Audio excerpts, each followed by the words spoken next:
দুরূদ শরীফের পাওয়ারটা কিন্তু বহুত বড় পাওয়ার। হযরত আলী রাদিয়াল্লাহু তাআলা আনহু একদিকে দাঁড়াইয়া আছেন আর আরেক দিকে দাঁড়াইয়া আছে আবু জেহেল। এবার একটা ভিক্ষুক আসিয়া আবু জেহেলের কাছে হাত বাড়াইল। আবু জেহেল, আমাকে সামান্য একটু ভিক্ষা দাও। আবু জেহেল এবার বলতেছে যে আমাদের কাছে কোনো ভিক্ষা নাই, যাও চলে যাও। ওই দিকে হযরতে মওলা আলী দাঁড়ায়া আছেন, তার কাছে ভিক্ষার হাত বাড়াইয়া দাও।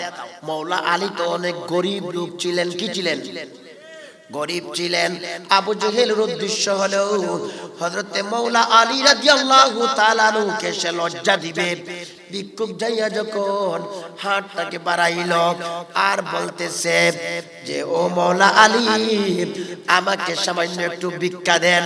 এবার মওলা আলী বললেন, আমার পকেটের মধ্যে একটা দিরহামও টাকা পয়সা নাই, আমি কিভাবে ভিক্ষুককে ভিক্ষা দিব?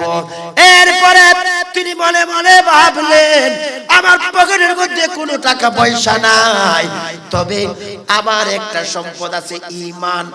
আর নবী মুহাম্মদুর রাসূলুল্লাহ সাল্লাল্লাহু তাআলা আলাইহি ওয়াসাল্লাম এই কথা বলে ভিক্ষুককে ডাক দিয়া বলতেছে, ও ভিক্ষুক রে, তোমার হাতটাকে বাড়াও।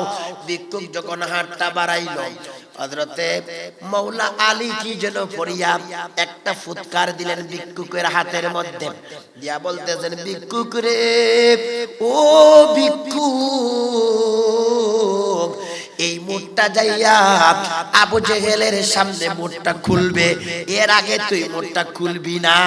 ভিক্ষুক ঠিকই সেই মুঠটাকে নিয়া হযরতে মওলা আলীর কাছ থেকে যাইয়া আবু জেহেলের কাছে যাইয়া ভিক্ষার হাত খুলল।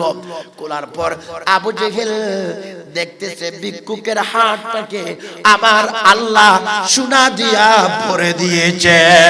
আল্লাহু আকবার। এই অবস্থা দেখে এবার তাদের বাক শক্তি, তাদের জবানটা বন্ধ হয়ে গেছে, তারা মাটির মধ্যে লুটিয়া পড়বে, এইভাবে অবস্থা হয়ে গেছে।